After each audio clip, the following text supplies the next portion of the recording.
What is up, Bills Mafia? Matt Perino here, and I am joined, as always, every Wednesday night by my man, Ryan Talbot. And this is our live edition of our new podcast. We just switched the name, actually. It's now Shout, the Buffalo Bills football podcast. We are so excited about the name change. We're going to have some new intro music at some point. And tonight, is a super special show. Like this is one that, the idea for it kind of came to me over the weekend and I texted Ryan and he was like, let's do it. This is awesome. And so basically, if you saw the standing image at the start of this thing, it's a power pod. It's a collection of talent from around the Buffalo Bills podcasting world. And, we're going to be joined tonight by, the who's who of Bills podcasts. We have so many, not all, but we have a lot of great guests tonight. We're going to start at 8:05 with the Nick and Nolan show from Buffalo Rumblings. And then we're going to have a bunch of guests. Trainwreck Sports is going to be here. Maniac and Degenerate Al. Cover One's Greg Tompsett. Locked On Bills, Joe Marino. The Cold Front Reports. Jeremy Turner. Buffalo Fanatics is going to be coming in here tonight with Rico. I can't even keep it all together. Jay Spence. And of course, the Rockpile report with Chris and Drew. I'm so excited about this. And basically how we're going to set it up is, when I reached out to everybody, I said, let's do a kind of a take on Around the Horn. And it's not going to be Around the Horn. We're not all going to be on the screen at one time. But what we're going to do is we're going to go segment by segment with each podcast guest, and they're going to bring one topic to the table. They're going to list it, state their case, and that's going to open it up to the floor. And we're going to talk our way through it because there's, we're in a dead part of the off season now, but there's a lot of interesting nuggets to talk about with this Bills football team. So as we move closer to training camp, this thing is going to get ramped up a little bit. So Ryan, how you doing tonight, man? This is exciting. It is exciting. I'm doing great. I'm looking forward to hearing from everyone. It's going to be a fun pod. For sure. In the news, we'll open things up at 8:05, like I mentioned, but we just posted a story over at the site, New York Upstate and Syracuse.com. Go and head over there and check that out. Josh Norman made his first visit to Buffalo today, met with Mayor Byron Brown. My son's here making a little noise off in the background. What's up, my man? His actual pick was for Ant-Man. He saw Ryan's shirt and he was like, I got to get Ant-Man on this thing. But Josh Norman made his first. Can you turn that off, buddy? Hurry up. Oh, quarantine life. We're almost at the end, right? No, he's being a good boy.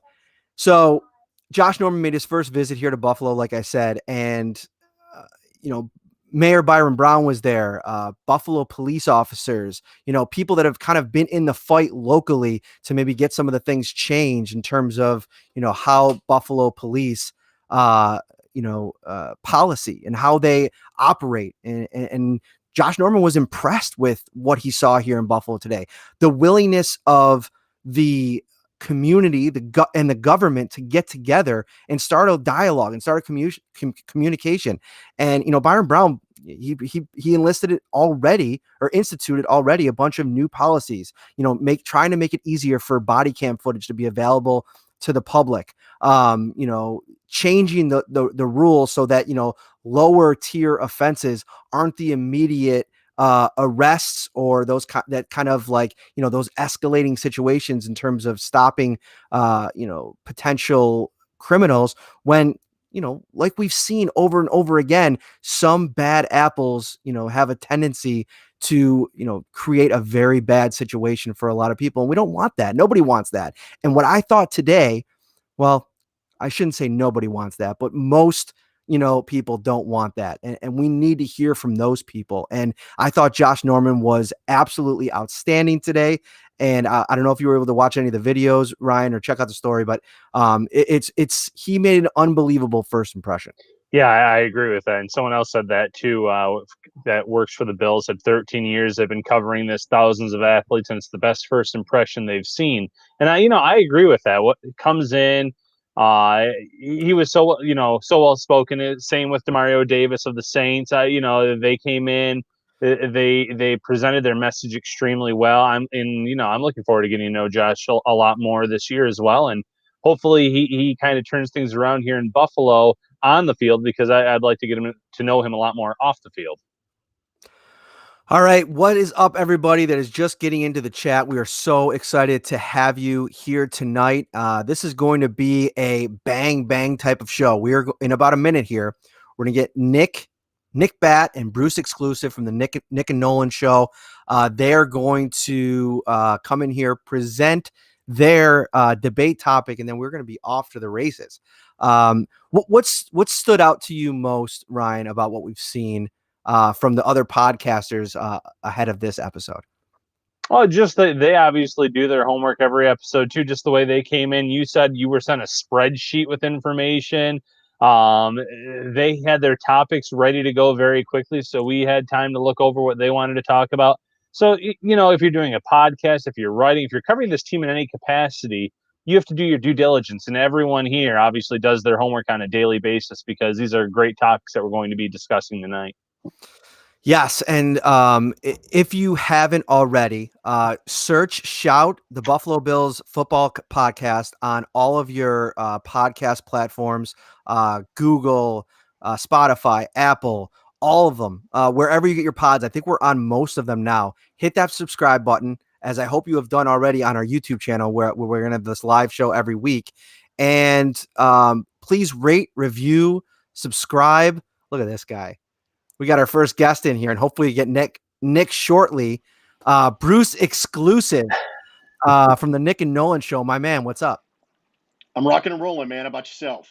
It's great, man. But we're on a tight schedule here tonight, and so we can't even wait around for Nick. We got 15 minutes on the clock, and I'm starting the timer as we speak. So present your topic, my friend, so we can get into this thing. Okay, so if the Bills were to have a similar season in 2020 to the way that they had it in 2019, but with improvement from Josh Allen and the offense, which one of the Bills' current coordinators would be more likely to get a head coaching job in 2021? Brian Daboll or Leslie Frazier? All right. Kick it off, my friend. You presented it well, and now I want you to, and that's going to be the format as well. I want you to state it and then make your case, because we got a gentleman, couple more coming down in the pipeline that has a full 7-minute rant ready for us, and you'll know who he is when he gets here. Oh, goodness gracious. Well, okay. So I think a couple weeks ago, I probably would have said Brian Daboll, mostly due to the fact that, welcome, Nick, that we had, this kind of trend in the NFL toward quarterback gurus and making sure that we had offensive X's and O's guys set up for things like that. But recently, I think that NFL owners are starting to see the value of having a leader of men amongst your group, having someone who can guide the franchise and the players through difficult times and through things that otherwise might tear the fabric of the locker room apart. And Leslie Frazier is well respected across the NFL for that kind of thing. In addition, I think that the Bills' defense carrying over success year over year becomes more and more progressively impressive because of how difficult that is year over year to carry over defense. And if they continue to have that kind of success, I think right now, if you held a gun to my head, I'd say Leslie Frazier. And I didn't think I would say that at this point a couple weeks ago.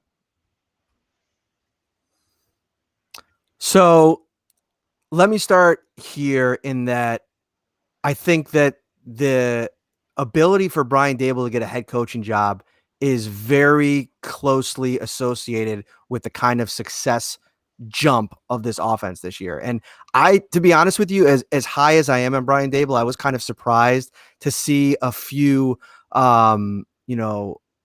opportunities come his way so early, especially with, how poorly the offense played in 2018, albeit with a very raw young quarterback and not a lot around him. But what I'll say about Frazier and why I'm totally on board with him, getting a head coaching job and likely this being his last season in Buffalo is because you look at some of the things that he's doing, and he was on a board of speakers at the scouting combine. He let us know about it when he spoke recently, and he basically presented his case for some type of changes to the hiring process for people of color and minority coaching candidates. And let's be honest, this guy should be a head coach already. So I think that sure the Bills offense could take off and Josh Allen could be amazing in 2020. But I think that if you're asking me which side of the ball is more probable to be great in 2020, it's still this defense. And I think Leslie Frazier is going to start getting more of the credit. I'm going to go with Dable. And here's my thinking. In the NFL, this is still an offensive league. That seems to be the trend that teams go for when they're hiring these coaches. 5 new head coaches this year. I believe 3 of them have an offensive background. Mike McCarthy, Matt Rule, Kevin Stefanski. Joe Judge with the special teams background, Ron Rivera from Carolina moving over to Washington. So it was still offense kind of being that aspect. And then with Dable himself, Josh Allen was viewed as the most raw quarterback prospect in that 2018 class. So if you can get him to the playoffs in back-to-back years and the Bills can win the AFC East this year, I think that's going to speak volumes to the kind of work that he can do with a young quarterback. And some of these teams that will be replacing their head coaches at the end of the 2020 season, they'll probably also be looking for a young quarterback possibly to develop and mold. And who better than Brian Dable? If he could do it with Josh Allen, why not with someone else? Nick Bat, welcome to the program, my friend. Happy to be here. First off, how are you? And second of all, where do you land on this?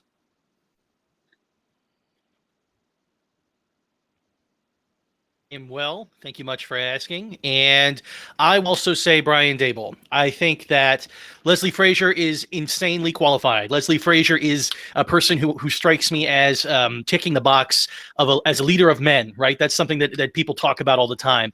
At the same time, Sean McDermott, I think, plays in that space too. And if Sean McDermott gets the quarterback wrong, twice, right? Let's say Josh Allen doesn't work out and maybe he gets one more crack at it, him and Brandon Beane. If he gets it wrong again, then he will be out, no matter how good of a leader of men he is, because of how important offensive production and the quarterback play is. If Brian Dable, this is an if, but if Brian Dable does take Josh Allen to a point where we want him to be, then that will mean exactly what Ryan said. It is all about what Josh Allen was supposed to be, what his struggles were, and the growth which he will have gone through under Brian Dable. And that amount of credit and that kind of resume will be, without a doubt, a stronger case than anything that Leslie Frazier can do, because as much as Leslie Frazier should be getting credit for this defense, people still talk about it and give equal credit or more to Sean McDermott. I think that that's starting to change just a little bit. And again, we'll see how much as we move through this season. There's guys that are coming out of this defense that rave about the impact that Leslie Frazier has. Now, one of the things that we had Lorenzo Alexander on the show a few weeks ago, and one of the things that he mentioned about why Leslie Frazier might not have a job is this perception of, his quiet nature. I mean, everybody talks about how calm and even keeled he is. Sometimes I think people might see that and question his ability to run an entire program and hold people accountable. So Bruce, do you think that that's something that, could be a potential problem for him landing another job? Or do you think that if this is another top 1, 2, 3 defense, it's not going to matter because somebody's going to give him a shot? I think that the notion that you have to be tall and or have a loud voice in order to be a leader is ridiculous. And it permeates our executive culture in this country. And now it permeates our football culture as well. There's lots of different ways to lead. I mean, look no further than the first duo minority coaching group to coach against each other in the Super Bowl, Tony Dungy and Lovie Smith. Neither one of them were viewed as being overly outspoken or brash. This idea that you have to be loud and charismatic and animated in order to lead is just absurd. If you ask people the types of qualities they value in a leader for themselves personally, they never mention that. But yet somehow when people are hiring a leader, then they say they want those things. but it's just not the way the reality is. People don't need that to be led, but for some reason, NFL ownership and executives across this country think that that's a qualification for the job, and it's just not. Let me change it. Let me change this up on the fly here. Who do you guys think, and I'll open it up to all three of you, is the most important assistant coach on the roster underneath the top, the three at the top?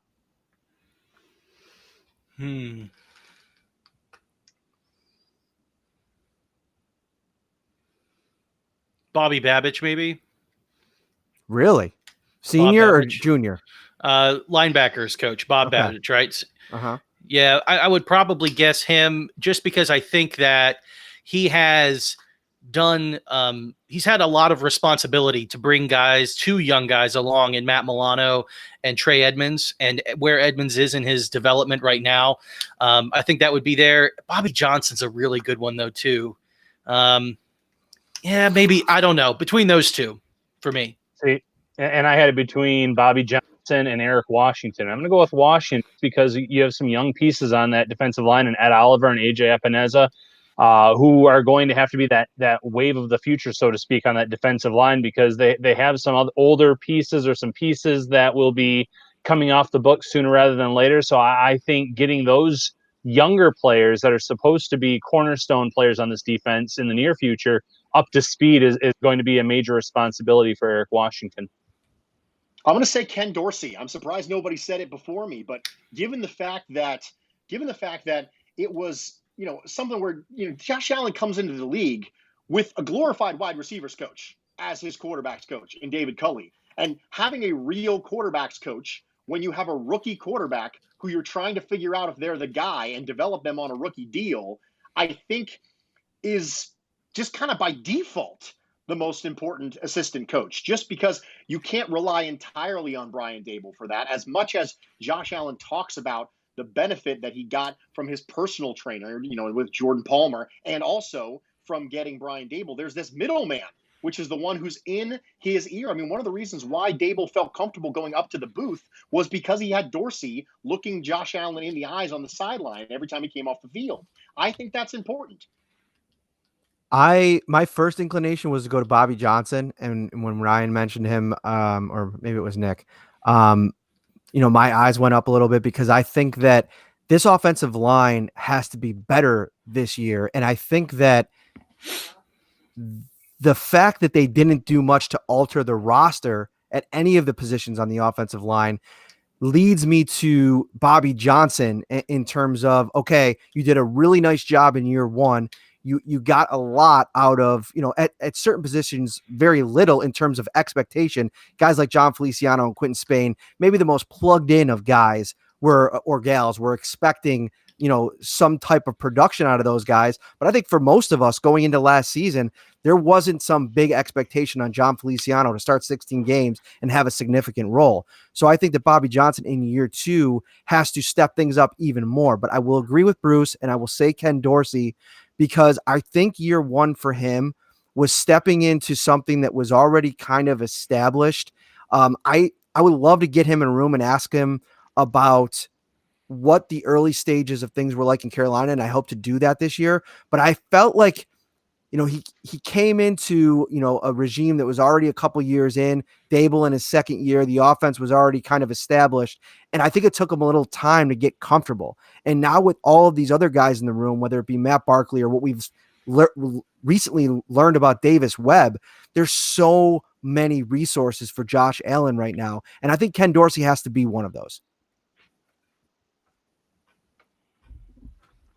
I like it. Silence. So we got a couple minutes left. Before I let you guys get out of here and we hand things over to Joe Marino, why don't you tell people a little bit about your show, where they can find you, and thank you so much for coming on, because I'm going to cut you right off at 8:20. Yeah. I'll go first, I guess. So, yeah, thanks for having us on. Bruce and I, until this week, have been a duo on the Buffalo Rumblings Podcast Network, dropping episodes on Thursday and Friday on the Nick and Nolan Show. And moving forward until the season comes around and we get some more things getting back to normal after the COVID suspensions of everything that's normal goes away, Bruce is going to be doing a show on Thursday and Friday, still on the Buffalo Rumblings Podcast Network, called The Bruce Exclusive. And I am going to be starting a new show on Saturdays called Chat with Nick Bat. And hopefully people like it. It'll be going solo and doing a little bit different thing, but that's where we're at. Bruce, do you have anything you want to add about that? I think you summed it up pretty well. I'm excited. My first episode solo drops tomorrow, so I'm really excited about it. And we get 3 days in a row of Nick and Nolan sort of stuff: Thursday, Friday, Saturday. I love it. And you can head over, search Buffalo Rumblings on all your podcast apps. Definitely download that. You'll not only get Nick and Nolan, but you'll get a lot of great content over there. Shout out to our guy Anthony Marino. He does a great podcast on the network, and many, many more. I think I saw the Bills guys. That might have been Buffalo Fanatics. It's hard to keep. There's a lot of good Buffalo Bills podcasts out there. So it's an exciting time. Nick, Bruce exclusive. You gotta do a little research if you don't know why Bruce has the picture of Jim Carrey there. I'm not gonna give it away. Thanks for joining us, guys. Catch you later. Peace out. Later. All right. And look at this guy on time in here. Punctual Joe Marino, Locked On Bills, the Draft Network. You can't hear me. See if you can hear you, Ryan. Hey, can you hear me, Joe? No, can you hear me? We can hear you. Okay, you're coming through the not my ears, so I had to make an adjustment here on the fly. Wow, I'm so sorry, but you are right on time, sir. You are our first change on the fly. I'll use a little hockey term there. Seamless. It was perfect. You can find Joe on Twitter. Give him the handle real quick. At the Joe Marino. Yes, and he is a senior analyst for the Draft Network. Must follow from really all year long, but must follow from January till the draft. And he also hosts Locked On Bills, which is one of the best Bills podcasts out there. Thanks so much for joining us, my man. Yeah, thanks for including me in this. It's a really cool idea, and glad to be part of it.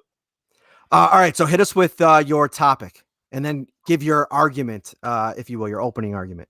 Yeah, so, when you guys ask for a topic, the thing that I really can't get off my mind right now is the dynamics of this wide receiver room for the Bills and who's staying and who's going. And we know that obviously there was a big investment made in Stephon Diggs, and I think that changes the dynamics of the room. And so what I want to talk about with you guys is who makes this football team. And I think it's very simple when you start at the top with Diggs, Beasley, and Brown. Those three are making the football team. All right. Now, one thing that we've learned about Sean McDermott since he's been the coach in 2017 is he likes to keep 6 wide receivers. And so I think that's kind of the magic number for us to work to. Now, we have 3 spots accounted for. We've got 3 that are open. And to me, I think Gabe Davis as a 4th-round pick, as a size option, as a guy that can get vertical down the field and maybe help take advantage more of Josh Allen's arm strength, I think he's in. I personally think Andre Roberts is in as wide receiver 5. And the reason for that is because, first of all, what Sean McDermott recently said about him, raving about his leadership quality. And we know that Sean McDermott values that a ton. And not only does he bring leadership to this football team, but he's a really good return guy. And I think when you're talking about a Bills football team that's primed to compete this year, right, they want to make a run, it's little things that are going to matter. Being able to field punts cleanly and consistently, being able to get the yards on kickoff return and handle the ball consistently. And I don't think that there's another option on the team that gives you as much confidence as Andre Roberts does in that role. All right, so now I've got 5 spots taken up. I've got 1 spot left for Isaiah McKenzie, who filled an important role for this football team last year, doing his jet motion stuff. And I think it's an important role because Zach Moss, Devin Singletary, I love that pairing, but neither one of them has a ton of speed. I think the importance of that jet motion dynamic in the offense is it helps keep those linebackers honest, and it gives the Bills a true threat to work off tackle and into the perimeter. And plus, there's creative things you can do, shuffle passes, you can throw the ball into the flats, you can have them run a wheel. There's a lot of things that you can do off of that jet motion. I think it's important, and Isaiah McKenzie filled that role last year. We got Duke Williams, who brings a physical element to the game, good blocker, was the most targeted guy in the playoff game last year, right? Double-digit targets in a playoff game. And then you also have Robert Foster, who it seems so far away. But what that player was over the last 7 games of his rookie season was phenomenal. If you average out his last 7 games in 2018 as a UDFA, we're talking about a guy that is right at about 60 catches and right at about 1,200 yards. I think 3 games of over 100 yards, 4 over 90. I mean, he had all the makings of a top receiver. On top of that, he gives you value as a gunner, and he's good on the kickoff coverage team, in addition to the type of speed that we know can make a difference for this offense. And in a lot of ways, I think he has an opportunity to do all the things that Isaiah McKenzie does in terms of that jet motion. And so if he can do all those things that Isaiah McKenzie can do, but also give you real value in the special teams department because of being a gunner and covering kicks. We know Isaiah McKenzie's not a trustworthy return guy. We know he's not going to cover any kicks. Maybe he's that wide receiver 6 because you don't want to expose him to waivers or the practice squad. And then, of course, there's another draft pick to be mindful of, Isaiah Hawkins out of Oregon State, who's a size dynamic. He's got great route running ability, has great hands. And we've heard Sean McDermott and Brandon Beane so many times here recently say that what do they value in wide receivers? Guys that get open and catch the football. I can tell you Isaiah Hodgins might not be the most explosive guy, but he gets open and catches the football. And so I think when you talk about trying to narrow this down to 6, I think those are your characters that are really in the running for this. And for me, I've been convinced recently that Robert Foster, because of the reasons I said, over Isaiah McKenzie, is that 6th guy. So I have it Diggs, Brown, Beasley, Roberts, Davis, and Foster. And I'd like to hear your thoughts. Maybe it's like the bald head energy, but you said a lot of the things that I was going to bring up. So we must be like on the same wavelength here. I'm almost thinking, though, that for once, McDermott might have to bend his strategy a little bit and carry 7. So let's just say, let's go with 6 first. I agree the top 3 locked in. I agree with Andre Roberts about everything that you said. We've seen some kick returns, and well before Sean McDermott days, we've seen guys like Leotis McKelvin, who was explosive but had that issue fumbling. We saw Isaiah McKenzie have some issues with the fumbling. There's no one else here that can handle those kickoffs and the punt returns. And let me just say right now, Andre Roberts was not necessarily explosive last year, but he was solid. He was reliable. He had some decent returns. But the one thing he didn't really do is cough the ball up. And with the Bills, especially last year in those close games, you couldn't, if he would have fumbled one of those, muffed one of those kicks or punts, and turned the ball over deep in that territory, the Bills really easily could have lost a few of those nail biters at the end of the year. So I think he's safe. I agree that Gabe Davis is safe as a 4th-round pick. So you're already up to 5 there. And then when it comes down to it, I went back and forth on McKenzie and Foster. And same thing. I said Foster at the end because Foster played almost 38% of the team's special team snaps last year. That was more than most of those special teams contributors. And he played very well. He took that to heart last year at training camp. So I think that he does claim number 6 over Isaiah McKenzie. And then I still, though, have to find a spot for Isaiah Hodgins. That's the problem. So if you're going to keep both rookies, I think you almost have to have that 7th spot. But I'm with you on Foster over Isaiah McKenzie. If I can chime in before we hear from Matt, here's the challenge with the idea of keeping 7 wide receivers is you can't also keep 3 quarterbacks. You can't also keep all these defensive linemen that they have. You're going to have to make concessions in the defensive backfield, which we don't think Sean McDermott's going to want to do. I think when you start to think, well, they could keep 7 of these. They're going to keep 10 offensive linemen, 4 tight ends. There's going to have to be some give and take with that, especially if we're talking about keeping Jake Fromm around as QB3. Go ahead. Okay. Go ahead, Ryan. The only thing I'll say is maybe you make a concession at tight end.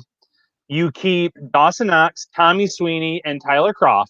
And then maybe you have a player on the practice squad that they can promote within a week-to-week basis there as that 4th guy when you have that 54 and 55th players that you can be brought up. That's the only area where maybe you have a little bit of wiggle room there. Lee Smith has some value in the locker room. He has some value as a blocker on the field. But I'm very high on Tommy Sweeney as a blocker. I think that he's underrated as a pass catcher. I think Knox has a high ceiling if he can just catch the ball with some consistency. And I still think that Kroft can contribute as well as a tight end 2 to start the year and maybe get knocked down to 3 depending on what Sweeney can do. One thing that I've come to learn so much about covering the sport is how many guys tell me how important their first 2 years were to their development. Learning how getting through not only the X's and O's of it, but the mental part of it, growing up as an individual. I mean, a lot of these guys coming in at 22 are really young people. So inexperienced, immature. So you take a guy like Robert Foster who popped at the end of his first year, and then to have him go the entire second year with almost no production offensively, which I think surprised a lot of people. I'm with both of you in the fact that I'm not willing to just throw him away yet. You mentioned Andre Roberts as well. I think it's really interesting listening to Heath Farwell talk. I think it was a week ago now, how much the potential is there for this special teams to be much improved in 2020. You talk about adding Medikevich to and Taiwan Jones to the table, just the continuity of the coaching staff. Heath Farwell, not a wide-eyed first-year special teams coordinator anymore. His relationship with Matt Smiley that has developed quite a bit.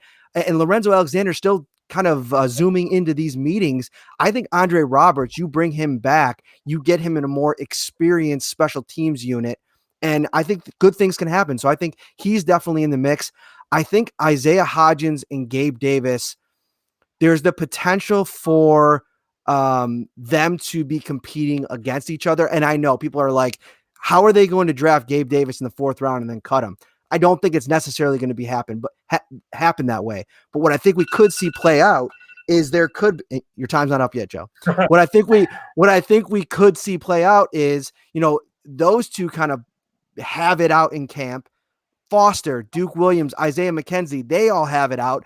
But I think it also comes back to what do you need this year and what do you envision in the next couple years? Cole Beasley's not getting any younger. John Brown's not getting any younger. So do you want to let Robert Foster go out the door if he looks better than Gabe Davis and Isaiah Hodgins with no real guarantee that either of those two are going to develop into the kind of guys that you've already seen Robert Foster, that kind of baseline level of production. So whichever way you kind of dice this up, the Bills, Sean McDermott, Brian Daboll, they have a lot of tough decisions looming this summer.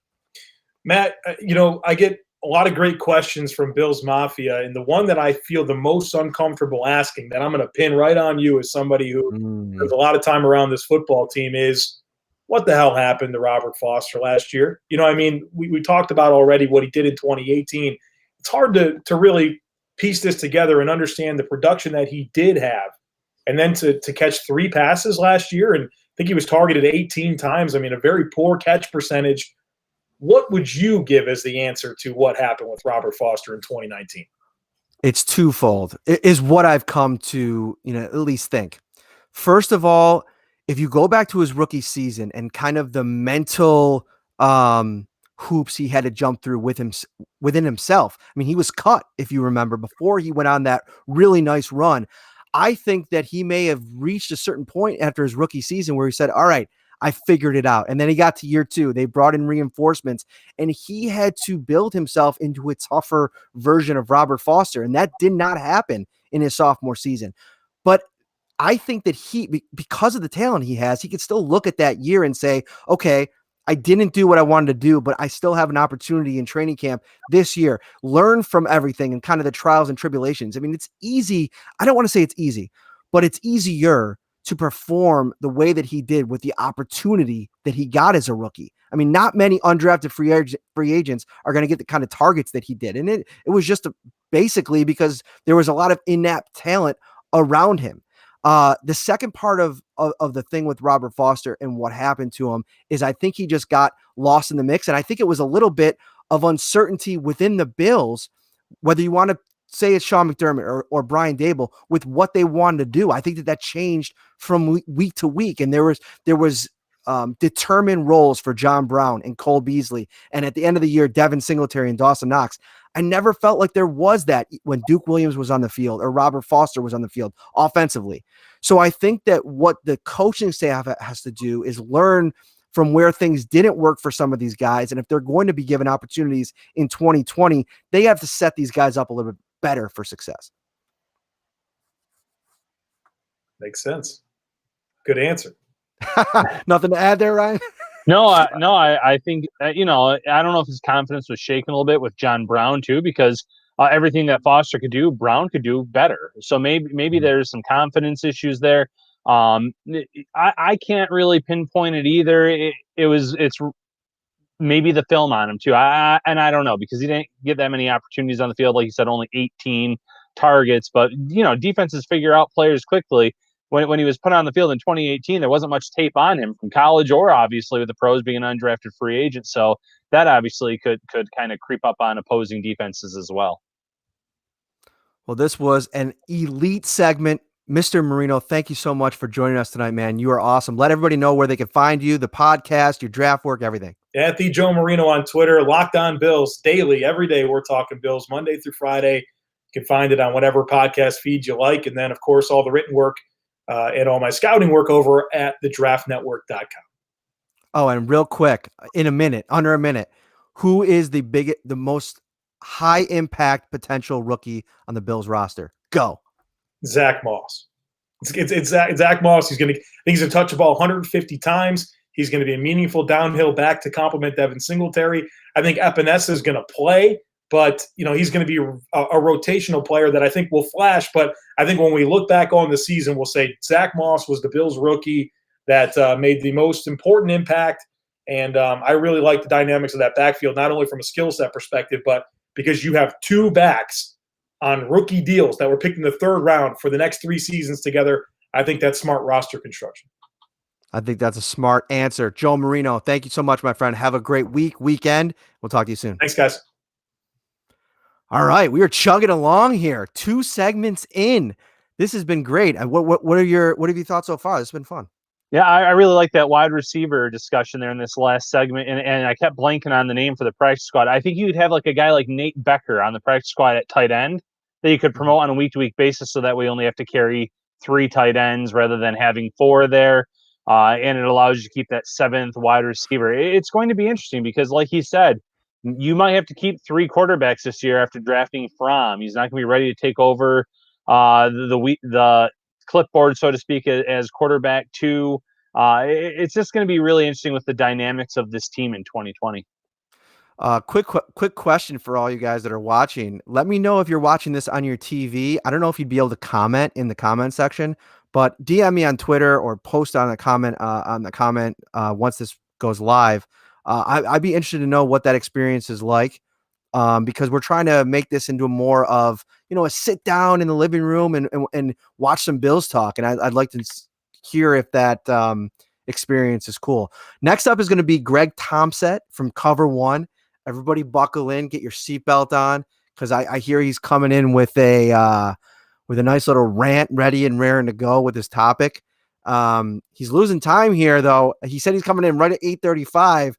We're already at 8:36. Oh. But he does a great job. Eric Turner over at Cover One. Aaron Quinn used to be on the show as well. Fernando writes for them. Cover One, man, they do some great stuff, and therefore, a lot of the people that are on this chat right now, they want that more in-depth coverage. You know what I mean? The guys that know something about the tape and grinding it and the X's and O's of the game. And I think that Cover One does a really nice job with that, and Greg does a nice job on his podcast, and he'll chat with us when he gets here. Yeah, I think breaking down film is something that is not easy for everyone to understand, but they make it very digestible, so to speak, in terms of understanding what players are doing, what their responsibilities are. And I see Greg now. Look at that smile. You have no idea how stressful this was to try to figure this out. Power went out in Ohio tonight. Greg's making it work. Let's go, man. Timer's on. Go. All right, beautiful. Yeah, I'm risking divorce by jumping on here. I thought I'd throw something at you that I think has been pretty readily accepted by all Bills Mafia, that it's an inevitability that Trent Murphy gets released, and that we're going to save that money. We're going to move forward. We've got all kinds of depth there, and we're ready to go. And I don't want to dismiss the fact that that is a strong possibility, but I want to go through that. I don't think it's quite as certain, and I think it's actually much closer to 50-50, if not in Murphy's favor, that we need it. And I think some things that add up to that are, one, the assumption of development from Daryl Johnson is by no means a guarantee. I saw the flashes everybody else did last preseason, and I get the excitement. He wasn't good in the regular season. He ended up becoming a area special teams contributor, but by the second half of the season, he wasn't even getting snaps. He wasn't even playing. So I hope, the kind of guy that does develop there is with all the physical tools from a lower level of college play that can step forward. I also see the financial end of things, but Trent Murphy's a rotational defensive lineman. He's a guy that's going to be unemployed for a day. He'll have multiple contract offers.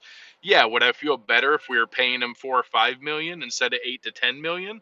Sure, I'd feel better, but it's not like it's some gross overpayment that he's a bum and doesn't deserve to be in the NFL.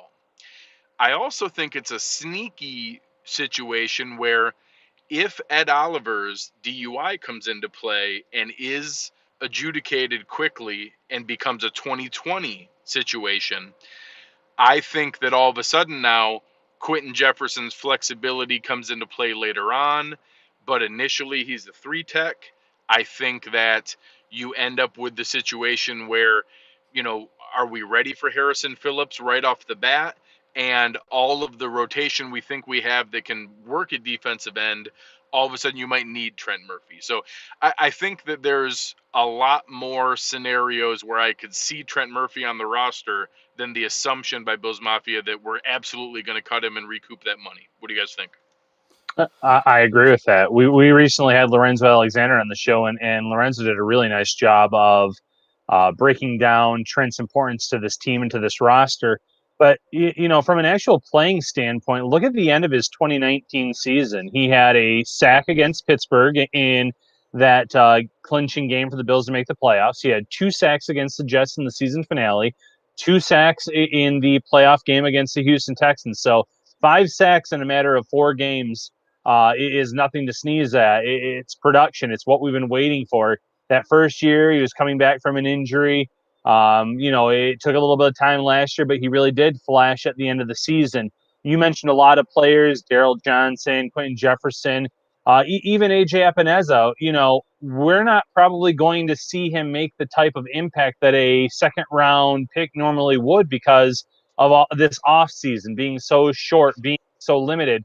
He's going to be brought along very slowly, in my opinion. So having a guy like Trent Murphy on this roster makes a lot of sense to me. Not even just factoring in injuries as well that could happen between now and the preseason, regular season, but I think the Bills would like to have as much talent as possible on that defensive line, especially in Eric Washington's first year because of the success that he's had. Have as much talent as possible because we know that guy can coach. We know that he gets those sacks in the production. So if you can have Mario Addison, Jerry Hughes, Trent Murphy as your top 3-man rotation at DN while you're bringing in Quentin Jefferson, while you're using AJ Epineza here and there, I'm all for that. And like you said, if Ed Oliver's suspension is a 2020, then you can have Jefferson on the inside starting out, and then you have that extra roster spot for Murphy or whoever that last defensive end would be. I think Sean McDermott sits in his film room and watches tape of Darryl Johnson from 2019 and is just like, oh, thank God. Because I think that we can get to the end of training camp, cut this guy and bring him back on the practice squad, and nobody's going to nab him. And I think that right now, how I'm approaching this is I don't really even consider Darryl Johnson to be in the competition because of all the talent that's in play here. Listen, I think that, Vernon Butler is probably going to be some kind of mixture of 3 and 5 tech. He's probably going to back up star to start. This dude rushes with power and quickness that not a lot of interior guys have. They have so much ability, flexibility, if you will. Yep. Quentin Jefferson, he can play the run. He can rush the passer. I think on the outside, Trent Murphy's proven to be able to do that. Jerry Hughes healthy in 2020. I mean, this is a year they got to really go for it. And I think to your point, they need guys that have been here and have done it. I think to Lorenzo's point, to see what a healthy Trent Murphy looks like for 16 games, finally, after he had a full offseason now, a second full offseason, to really get his body right. I mean, you watch some of these guys, and we talked about this in a couple podcasts, like with Ty and Seki, watching how, he's a little bit older. I mean, he's going to be 35, or I just turned 35. You watch him labor around the room. And at times the last 2 years, Trent Murphy has labored around the room to rehab, to, just working on his body, getting things right. And if he's able to do that a little less in 2020, it could unlock some things. And we talk so much about coaching continuity and continuity for guys like Josh Allen. Let's not forget continuity for guys like Trent Murphy is important too. He's going to be in the same system for 3 straight years, know his role, know what to do. So I'm right there with you. I think Trent Murphy stays on this roster. I think there's a possibility also that the original clock wasn't as traditional as what we would normally see because of him overdoing it. He admitted that after the fact, that he convinced himself, if I work twice as hard, I'll come back half the time. And he overdid it, and he didn't give himself the normal rehab cycle and actually hurt himself where he was almost recovering again. So some of the timelines where we're thinking, oh, he's this far out of surgery, he kind of reset that clock, and that maybe what we were seeing in the second half of last year is what his actual recovery time was once he finally listened and paid attention and did it appropriately, is that maybe that's when we were seeing the full speed. And I don't want to paint a only rose-colored glasses view. We still need to see continued development there, but I do think that it happens the same way that the dollar expectation versus the performance taints people in a different level, but in the same way as Mario Williams. He played really well. It was just never up to the dollar figure. Trent Murphy is a good NFL caliber lineman, maybe not a $10 million player from what you think of for that, but that doesn't mean that he's not there. So I think there's a lot of factors like that that could really come into play. And, I know a lot of people have hinted that when Sean McDermott was talking about, we think there's some certain players who are built to, rebuild themselves and to be in this quarantine, that many people thought he was talking about Trent Murphy and the crazy workout room that he's built in his house. I just think there's a lot of potential there that he could be a leader and that we could see a good positive season from him. And also, it's not a crazy idea that if he's on the borderline there, having Trent Murphy play a solid season for us and then walk next spring is another potential comp pick bingo player. Whereas if you release him now, you don't get that. And his contract still comes off the books next year. So you're still getting some cap space, not as much as both years. But I still think there's more positive factors than what a lot of fans seem to think. Yeah, I agree with that. And, if this team was in a rebuild or something like that, and you want to save the money for that reason, by all means. But this team is looking to win the AFC for the first time since 1995. They're looking to make a run in the playoffs, and you want to have as much talent as possible. Now, I get the argument. There's some young guys that need to get re-signed sooner rather than later. You save that $7 million now, or however much it is. You can start putting it towards those players. But good football teams don't just get rid of players on contracts like that to put it towards another player. If this team thinks that Trent Murphy can contribute in 2020 in a meaningful way, they're going to keep this roster. Dude, this was a great segment. You came in here, under the circumstances and killed it in the driver's seat.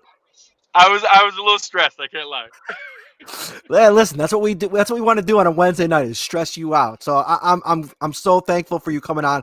I want to give you this time before I let you get out of here and save your marriage. Where can everybody find you and all your work, and what do you got coming up? Yeah, come on over, check us out at cover1.net. You can find me on Twitter at Greg Tompsett, GregTompsett. I'm going to be doing a in-depth position preview each week from now until the first preseason game. Going to have some experts that you guys will know from the Twitter and scouting world to break down each position group. We're going to go out through, whether that's a starting spot battle, a roster spot battle, potential practice squad spots, some of the upcoming financial ramifications. Guys like, what does it look like for Trent Murphy? What does it look like with AJ Klein's contract lining up with Tremaine Edmonds' extension? Some of those future overlaps and where those things come into play. So we're going to break that down one position group at a time each Sunday night from now until the first preseason game. So come on over, check it out, have some fun, and always following back all Bills fans on the Twitter machine. So appreciate you guys having me on tonight. Glad it worked out. I'm pleasantly surprised it worked out, but I appreciate it. All right, brother. Thanks so much. We'll talk to you soon. Later, guys. All right, Greg Tompsett, our man, making it happen. I like it. Some good stuff tonight. We're not even halfway through yet. We're literally just getting to the heart of the order, if you will. And next up, I'll give them the intro before they pop in the chat here, because I just saw him pop in for a second because he's so excited about this spot. He's bringing the fire tonight. Oh wait, oh no, he's in two segments from now. We switched.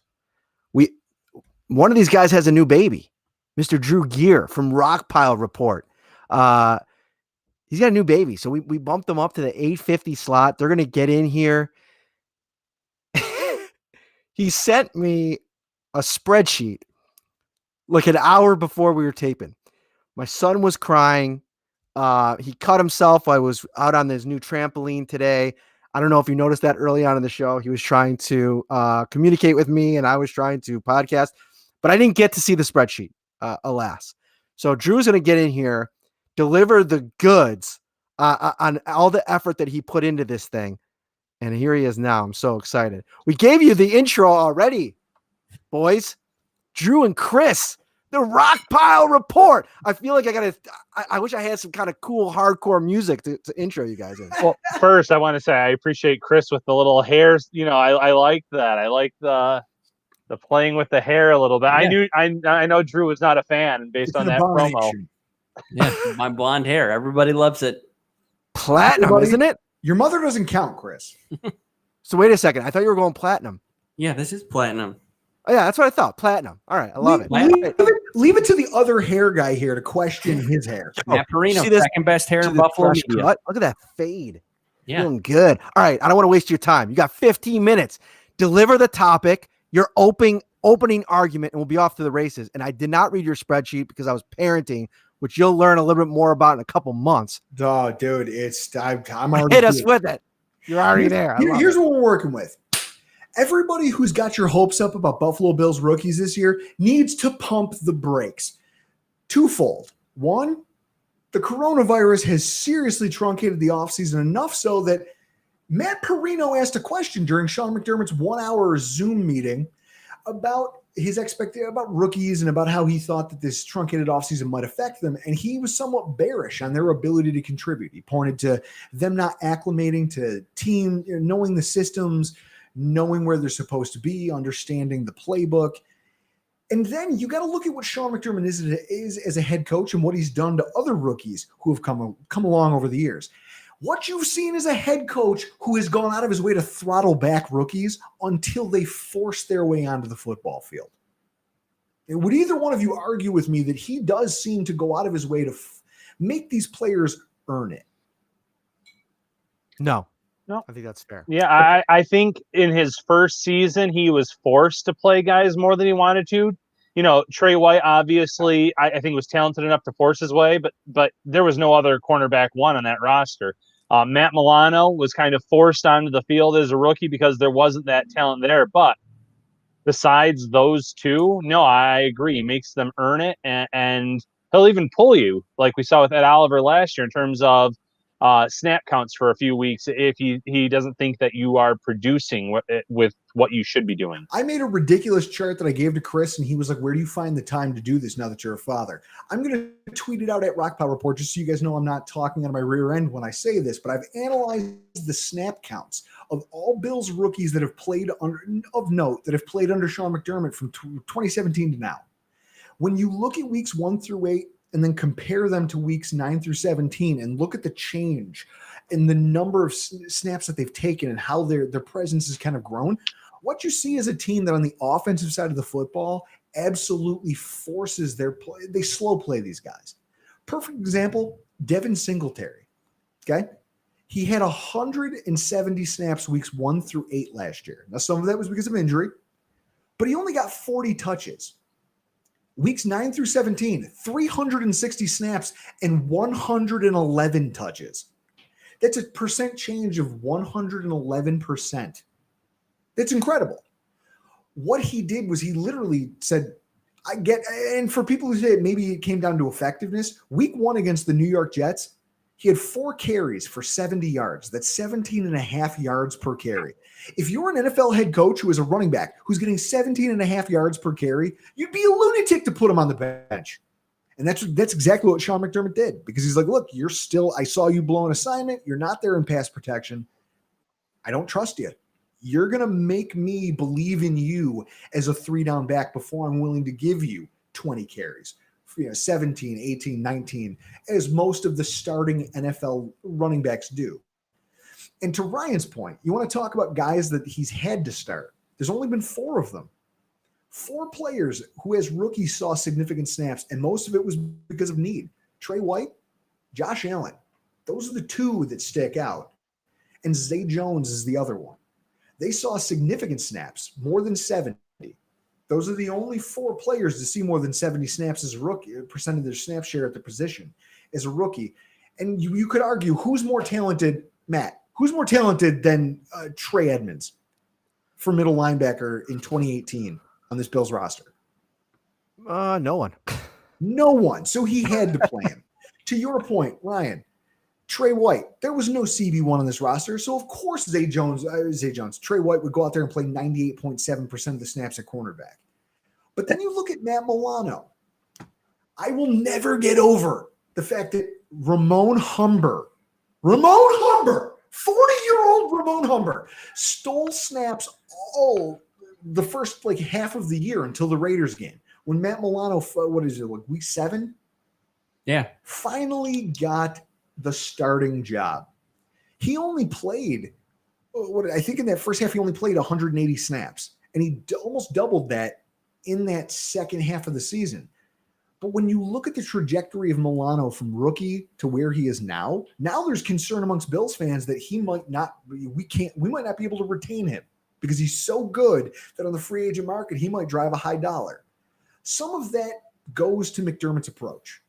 Some of his development as a player, some of the credit goes to Sean McDermott because he kind of allowed these guys to grow within the system. None of them are relied on unless they have to be. I mean, does that seem to make sense from guys who watch it from your perspective rather than from ours? Yeah, and I'll say too, I agree with you, and I do agree that the expectations should be brought down a little bit for the rookie class this year just because of what we're dealing with in terms of this offseason and everything like that. But the Bills have been, for the most part, very healthy over the last couple of years. And I think that you look at a couple guys, Zach Moss, AJ Epinesa, Gabe Davis, where we're one injury away at that position from that player needing to be relied upon. And I think that what's cool is, at least what we've heard so far, is that all of these guys, I think they brought in players, maybe this year more than ever, that are quick studies. They're smart, their football IQ is high. And, guys like AJ Epinesa, he's going to be able to, once they get into the facility, he'll be rubbing elbows with guys like Jerry Hughes and Mario Addison and Trent Murphy, who've done this for most of them over a decade. So I think just from that perspective, I think you could see some of these rookies' production maybe surpass your expectations just because of the circumstances of the team and what they'll be asked to do. Well, and that's true. There is room for that. But one thing that I see when I break down this chart and all the data that I've aggregated, no player in 2019 as a rookie is a quote-unquote must start.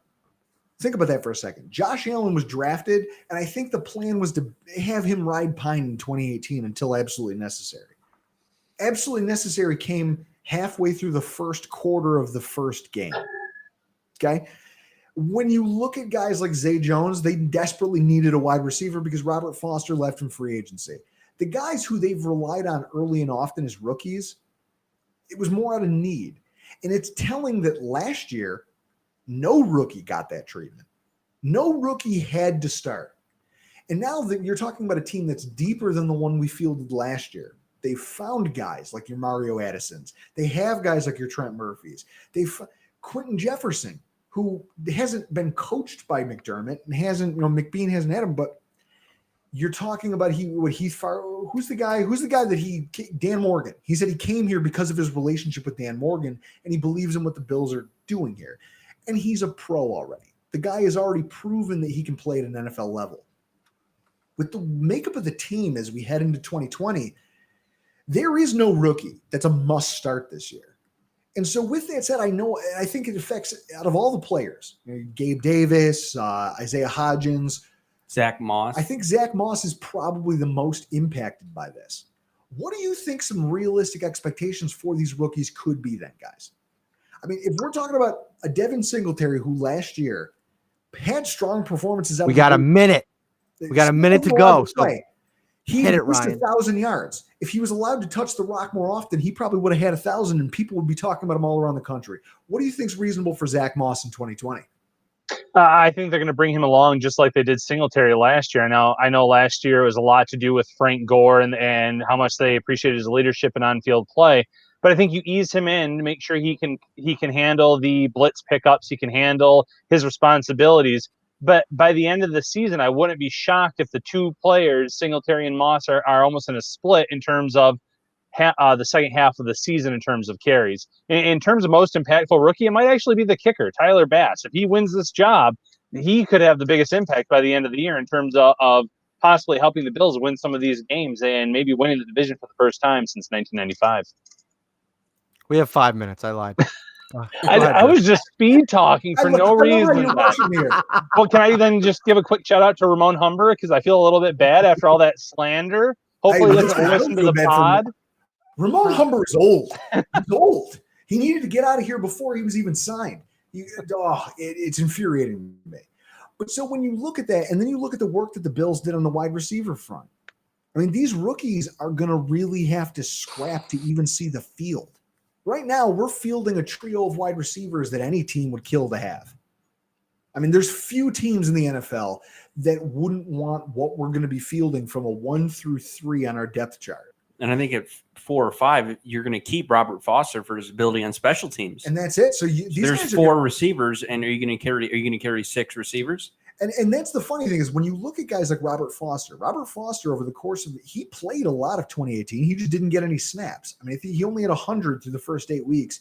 Most of them were just as decoy routes. He never even got thrown the ball. He didn't have his coming out party until the week that he was playing the Jets. And they were like, hey, we have this wide receiver, Robert Foster. He's going to go out there. He's going to be our number one. And all of a sudden, him and Matt Barkley set the world on fire. Chris had to drink the fastest Seagrams. He lost the fastest Seagrams bet we've had in Rockpile Report history. The Bills scored a touchdown on their first drive, and it just put him right out. I'm actually surprised that you haven't done a Seagrams yet on this special occasion. No. Right? Well, we do have Seagrams bet that you can hear on our podcast, the Rockpile Report, on my hair. Oh, on hair and how it attracts women. But the effect of the way that they slow played Foster's development was that he only finished the year with 541 yards and 3 touchdowns. You could argue if he was given a bigger market share, he might have had more stats. So then when you look at this crop of rookies, who's going to have to scrap even to see the field, it's worth questioning what the contributions are going to be. I know everyone's excited about this draft class. You're AJ Epinesa. When you look at who he's buried behind in the depth chart and the way McDermott likes to cater towards more tenured players, he's not going to be in on third downs. He's not going to be your third down edge rusher. Unless, to your point, there's an injury. I do not see it. Well, plus the versatility that everybody has along that defensive line, too. Yep. Everybody's going to be able to move around. So I think that people out there who are really excited about this draft class, you need to start tempering your expectations as far as what you can expect from them statistically. As far as depth, though, I think that they're invaluable. I mean, would you guys agree or disagree with anything I've said here tonight? No, I agree. The only thing I would say is on that third down plays, you could kick Epinesa in the inside to really get that potential pass rush. If it's an obvious passing down, obviously. But, I agree. You're not going to have him in there on those third downs off the edge. You're going to have Addison, Hughes, Trent Murphy, guys like that. But kick him on the inside next to Ed Oliver, and all of a sudden you have a group of 4 that could really get after the quarterback. Now, it's going to be very interesting to see how this team handles this, because I don't think we've ever seen a Buffalo Bills team this deep or this talented. 2020's Buffalo Bills roster might be, Chris, across the board, the most consistently talented at every position that we've seen in decades. Yeah, we have depth at every position. There's so much that our GM is calling TJ Yeldon a 3-down back. I almost vomited. I almost threw up in my own mouth when he said it. And now I'm looking at it and I'm thinking to myself, here's McDermott saying these rookies are going to have a hard time. Don't be shocked, Bills Mafia, if you see a healthy dose out of the gate of TJ Yeldon weeks 1 through 6 and a little sprinkling of Zach Moss, kind of the same way they treated Devin Singletary. Well, you know my thoughts on TJ Yeldon. I'm much higher than him on most. I think he brings a skill set that neither of Devin and Zach bring in terms of his consistent ability to block in the pass game. Now, I will say last year he wasn't great in that area, but I will say he didn't get a lot of opportunities. So speaking of opportunities, we're getting to the end of this segment. A Rockpile report delivered. I want to give you guys this last minute to kind of tell everybody what's coming up, where they can find you, and how they can listen to the show.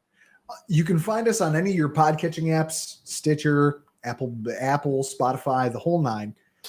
We got a lot coming down the pipeline. Tonight, on tonight's show, we had Reed Ferguson, Bill's captain, on the show to talk about his offseason, the fact that the New York Times wrote an article about him, the fact that his brother was drafted to a division opponent. There's a great conversation to be had there. We also talked about this topic and the stats and the metrics regarding how McDermott, we kind of took some time and expanded on it. We have a lot of stuff coming up in the wake of with training camp upcoming now. Yep. There's a lot of stuff in the doc for the Rockpile report. And then I made them an intro for this show. So Chris is trying to make New York Upstate an intro because that's what he does. He's a dork. Hey, Matt and Ryan wanted one, so I kind of delivered. But I'm gonna try to debut it on this episode when I do the show later. I'm gonna have to figure that out technology-wise. But guys, you can stay follow tuned us for that on Twitter at Rockpile Report, and you can find our podcast rockpilereport.podbean.com. And there it is. The buzzer's hitting you. Thanks, you. boys. I appreciate it. Have a great night. All right, Moving moving right this is along, working out nicely. and we're gonna get the man in here. What is Rico? what We it haven't talked in a do? What's going while. on, fellas? How you doing? I hate to say it like this, but we're getting Batman and Robin back together. I don't like to take the Batman title We gotta make it happen, man. There's one person I don't really talk to as often as Ryan Talbot. Yo, what's wrong? You quiet? You don't want to talk? Like, what's going on, man? I'm available. I'm available. All right. I thought he was don't mute him. muted. But we still waiting for my man All right. Jay Spence to come through. So we're waiting on him. But I know time constraints are around. How you guys doing, man? We're good, man. We're good. If you are on here, I'm sure you already know who he is, but Rico from Buffalo Fanatics, I will say, I'll give you the props, the elite YouTube live show and Instagram live show out there. My man, I'm always hyped. And I got to tell you something. What I really love about what Rico does is I'm a big fan of the Players Tribune. I thought since they launched that, it was such a cool idea of like from the player to the fan. And I think the dynamic of you, a huge Bills fan, when you get a chance to interact with some of these Bills players, I just think it's cool content. It is fun, man. You get a chance to really get to know the player because we know the player through statistics, right? But you get to know the player and you start to root for them, man. So I'm actually excited about that. All right, before we're gonna try to get Jay Spence in here. He's on the come up. We're trying to intro this dude, but why don't you set up your topic? All right, I don't want to waste too much of this time. So let's just put it this way. We're not on Thursday, so it's not Throwback Thursday. We're gonna go way back Wednesday and hit you with Ralph Wilson. The question of the day, the debate question is: did Ralph Wilson hold the Buffalo Bills back? Because a lot of people want to talk about how he kept us in Buffalo. And listen, and this is not to talk ill of Ralph Wilson. We're talking football. So we know Mr. Wilson was a pillar in the NFL. 2 AFL championships, 90 Super Bowl appearances. You know the roster. You see who's on the team. You got the Kellys, the Thurmans. I mean, you know the drill. It's fantastic. But the problem is, after that, there wasn't a whole bunch of things going on. So that intel, my friend, is that how I'm going to start it off. And I'm waiting for my guy Jay Spence to come through because we have something special for us. And I hope that's him on the sideline right now coming through because we need you, big fella. There we go. I think I hear him. I hear him. Turn your camera on, boss. My bad. It's not on. It's not on, boy. So as Jay Spence get in here, so AFL championships, Super Bowl appearances, but the real question is, was it by design? Did we get to these appearances, these Super Bowl appearances by design, or was it by fluke?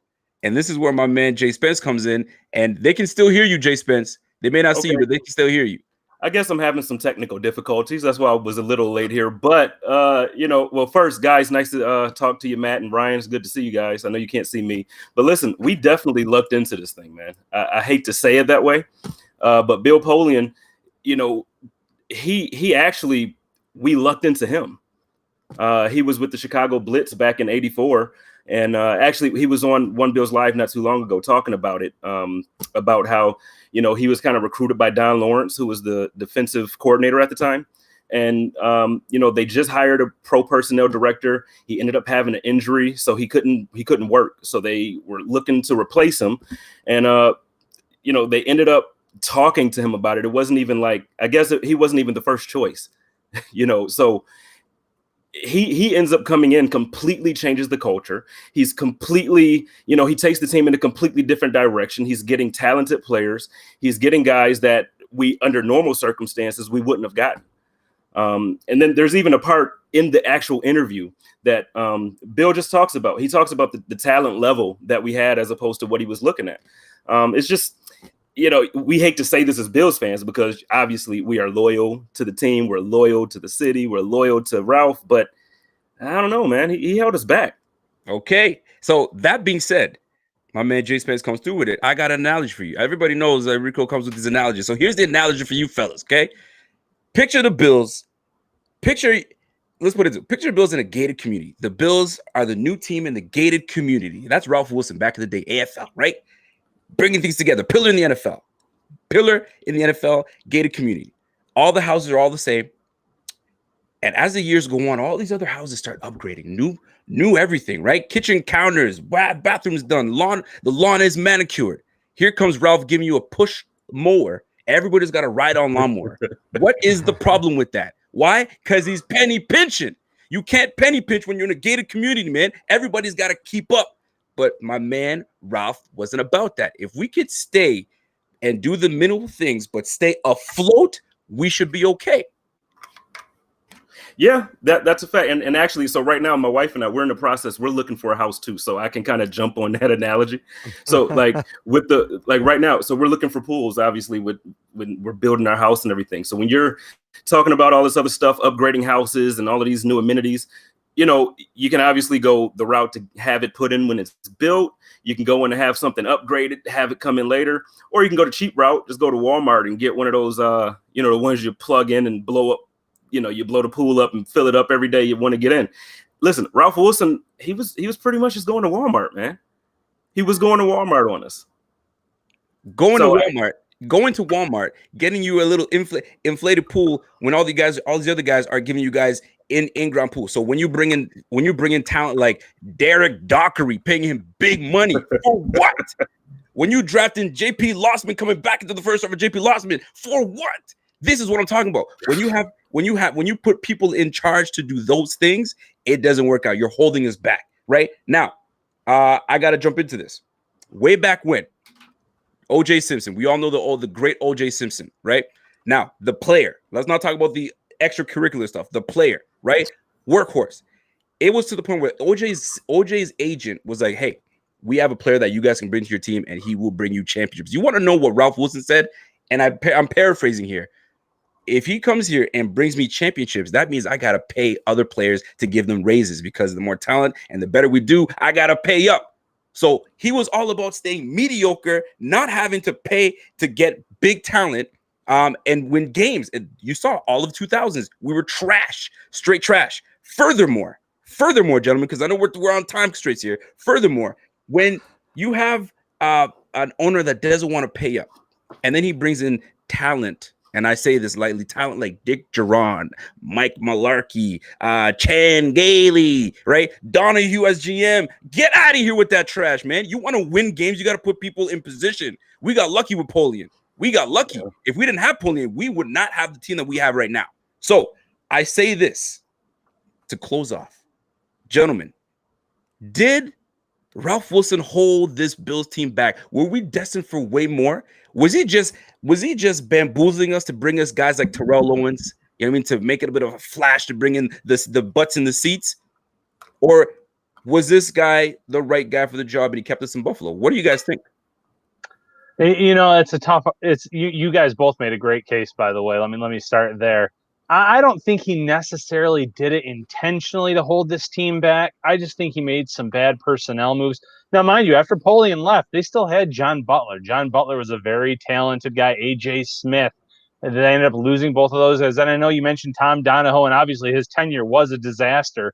But he was kind of held in a high regard when they actually hired him. He was supposed to be this great talent evaluator, so to speak. They still tried to make some splashy signings. 96, they bring in a guy like Chris Spielman. I just think it kind of goes back to the fact that this team still necessarily hasn't found a successor to Jim Kelly. And in today's NFL, if you don't have a quarterback, you're not going to have a successful team year in, year out. So you look over time, yeah, they had Flutie, they had Johnson, they had Drew Bledsoe for a few years, but they have never, ever replaced Jim Kelly at quarterback. Just like the Dolphins haven't found a long-term successor to Dan Marino. It's difficult to do. We kind of take it for granted because you see a team like the Colts that get Peyton Manning and then they luck into Andrew Luck, who obviously no one foresaw his career unfolding the way it did, retiring early.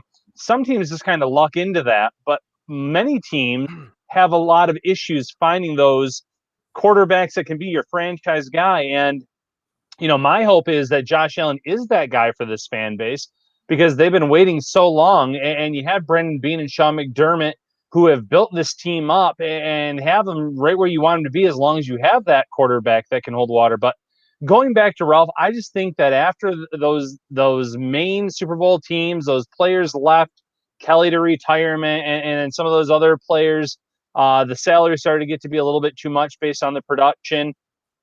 I just think they didn't do a great job of replacing them, and obviously a lot of that does fall on the personnel that he hired, and it does fall on the poor head coaches that he brought in. So it goes, so I'm kind of somewhere in the middle. I'm a little wishy-washy on the topic, but I don't think he was doing it I don't think he was doing it intentionally. I'll say that.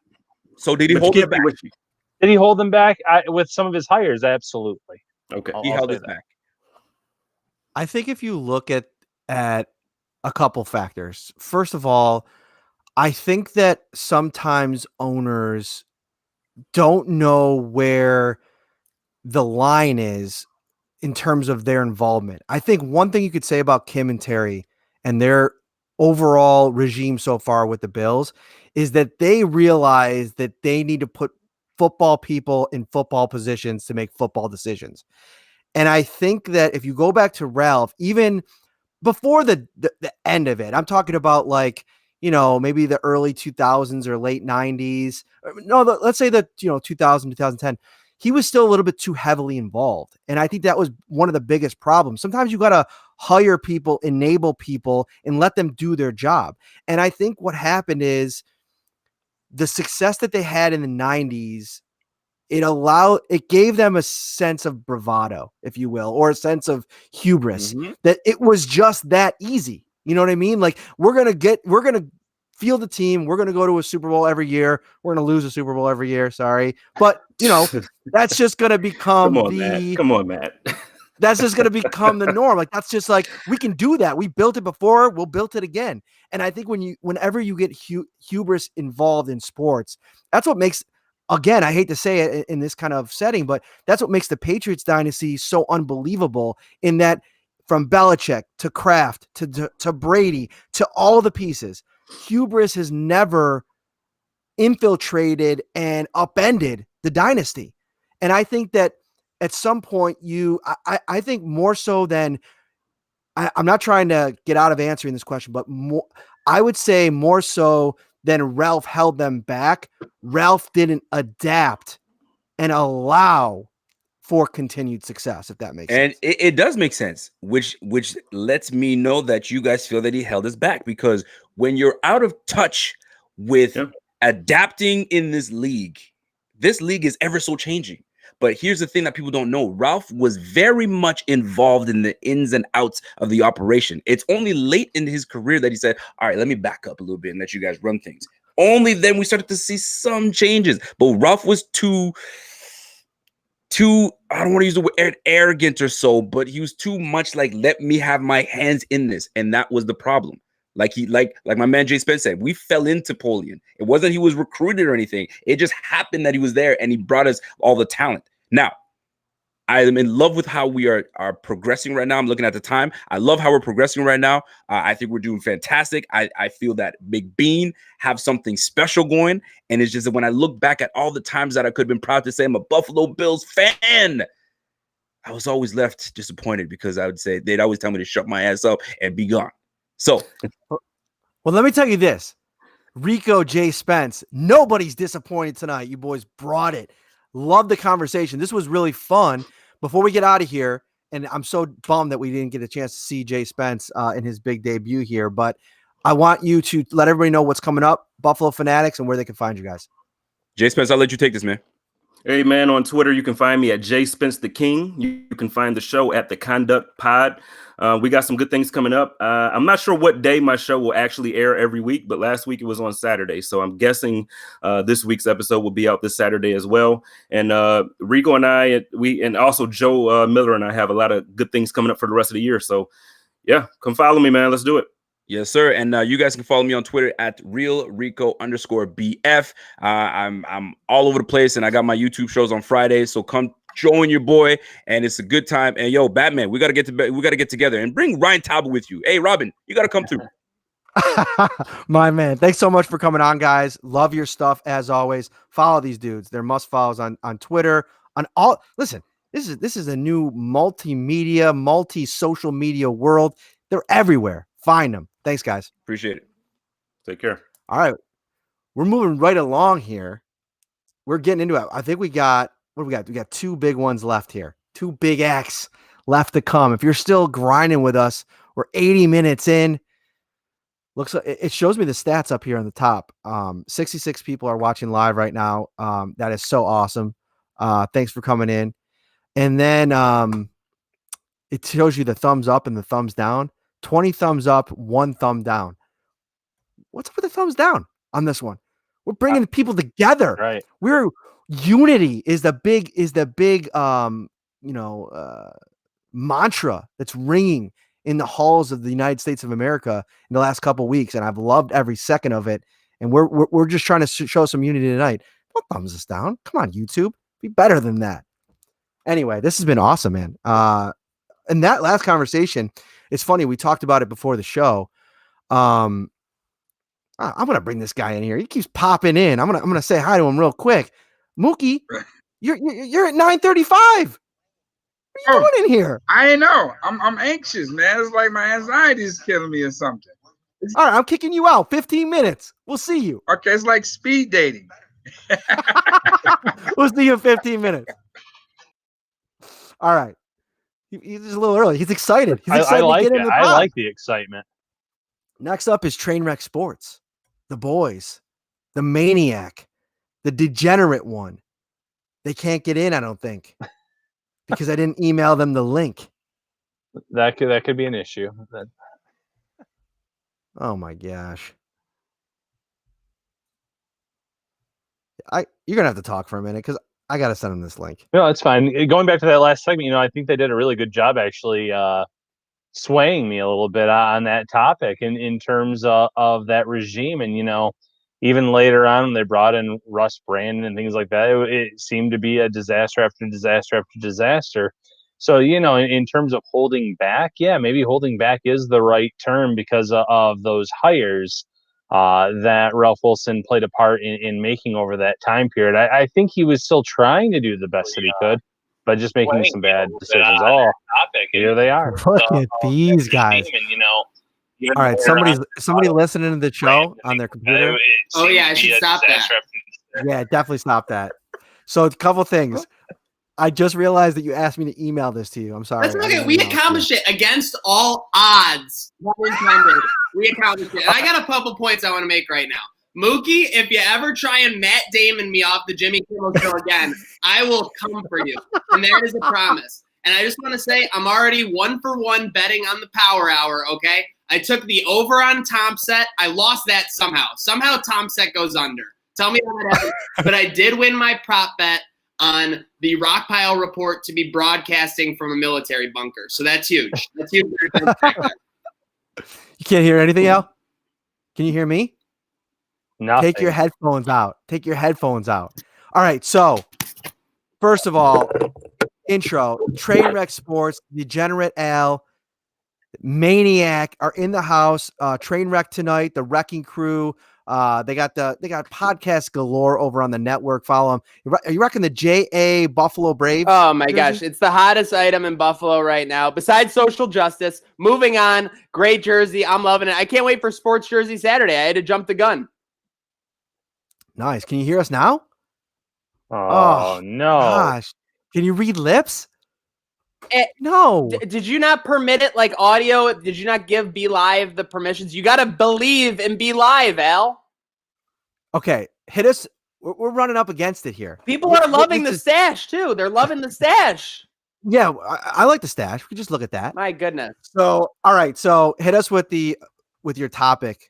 Let's. Well, what we're bringing to the table is, and we want to bring this to the table. I mean, we could talk about, is Trent Murphy finally going to have his full breakout year as a Buffalo Bill? Or we can talk about who's going to be the fourth wide receiver. All these topics that have been dug into the ground. No, we're coming to you, folks, and we are going to give you. We got sources, okay? Frankencheek Tawaga, one of the good ones. But moving on, we have sources within the government. No more stimulus check on the way, folks. So what's it about?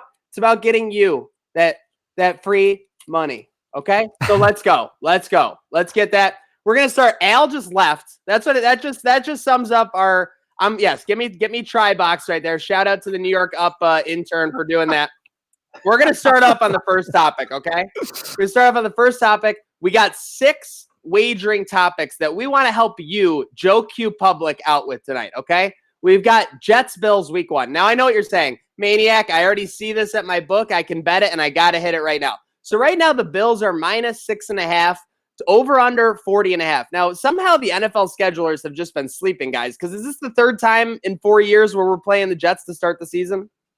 I know. Every year I feel like it's last year was in Meadowlands though. That's fair. They've at least changed up the venue. They probably thought they were very clever by doing that. But here's what I'm saying. It's hard not to do this, but I got to do the Joe B. Bills home opener pick. If you remember, the Bills were actually -6.5 at last year's home opener against the Cincinnati Bengals. And what happened? A 3-point victory for the Bills. Well, they didn't cover, plain and simple, which is the most important thing. So I'm actually going to recommend, I know that all the Bills fans are going to hate me, Jets +6.5 opening day against the Bills. Now, I know what you're saying, Maniac, you're the worst. We got that. It's okay. I'm predicting a Buffalo 20-14 victory on opening day. So they're not going to cover, but they're going to win. And we're all going to go home happy, and we're going to be more than delighted taking our money and that 1-0 home record home, boys. So you're telling me that game 1 out of the gates, that the Bills offense against the Jets only puts up 20 points. The Jets have a good defense. If Mosley's healthy, I know. That's a divisional game. Things tend to go sideways in games against the Jets. So here's my take is that they tend to trend defensive games. I mean, you look at 2017, you look at 2019, both of those games were under 40.5 points. So I am definitely pushing the under 40.5 in this game week 1. Also, let me ask you this too. Do you have like a heavyweight championship of the world? Like, I feel like the US title is like, isn't that like a secondary title? I don't title? mess with that because it's not about where the muscles are. And you see, I have plenty to go around. It's about where the heart is. And that's in the US of A. Let's go, folks. Al, can you hear us? Are you in? Are you alive? Can you hear us? I can hear you guys. Can you hear me? Yeah! Let's go! All right, Al, lightning you pick. got 8 minutes. Al, get popping. Lightning pick. Jets. I just talked Jets Bills week 1. Give your picks for both and why. You got 30 seconds. What are you doing? We can hear you. We can hear you. We can hear you. When you threw it, before you threw them, we can hear you. Wow, this is Well, that's not good. disheartening. Well, right in the middle of our show. I mean, honestly though, if you're a first-time viewer to Trainwreck Sports, I mean, are you not more curious about what Al has to say? This guy has been on your screen twice, and you haven't heard from him. It's a mystery what this guy's Who grows about. a stash like that? Okay, let me ask you this. Let's streamline this. Al, you stay right there. Just smile. Maniac, give us your number one lock. Bills bet of the year. Well, here's the thing. What is- I want to save our people value. It's about a free money frenzy, okay? It's not about, betting every game and winning as much as possible, okay? So with that said, the Bills to make the playoffs right now are minus 185, okay? As a just wild card or divisional game. The Bills to win 8.5 games or more is minus 175. So, gentlemen, there's a little bit of value. Value. Smooth it in right there. Value to be had. Why would you bet the Bills to make the playoffs when you could bet the Bills to just win over 8.5 games? So this is my thing. This is my biggest thing. I don't want you to lose the value. Go out and bet the Bills over 8.5 wins instead of betting the tempting thing to do as a fan, which is betting the Bills to make the playoffs. Because are they going to make the playoffs at 8-8? Most likely not, but they might miss the playoffs at 9-7. And ipso facto, there is the value town I take you to. Value has everything you need. Ba-dum-bum. 50. So the thing about that jingle is everybody in Western New York that grew up here knows it. Nobody likes it. Oh, no. That's the thing. But you just saying that like you loved it. And so I appreciate Oh, well, that. believe me, growing up, I've specialized in making it seem like I love things that are just atrocious. But with that said, I got to shout out Talking Buffalo podcast. Degenerate Al just went P-Rabbit with the bright lights on. That's hilarious. That's a great reference. Speaking of movie references, joining this stream on B Live was like in Star Trek Into Darkness when they jump from ship to ship in the middle of space. I was going through the logins, then I got the authentication, and we're in. Yeah. So I have a question for you. In terms rip of away. a lock, according to DraftKings, Josh Allen, his over-under for passing touchdowns this year is 21.5. Isn't that an easy over considering he threw 20 touchdowns last year, and that was before the addition of Stephon Diggs?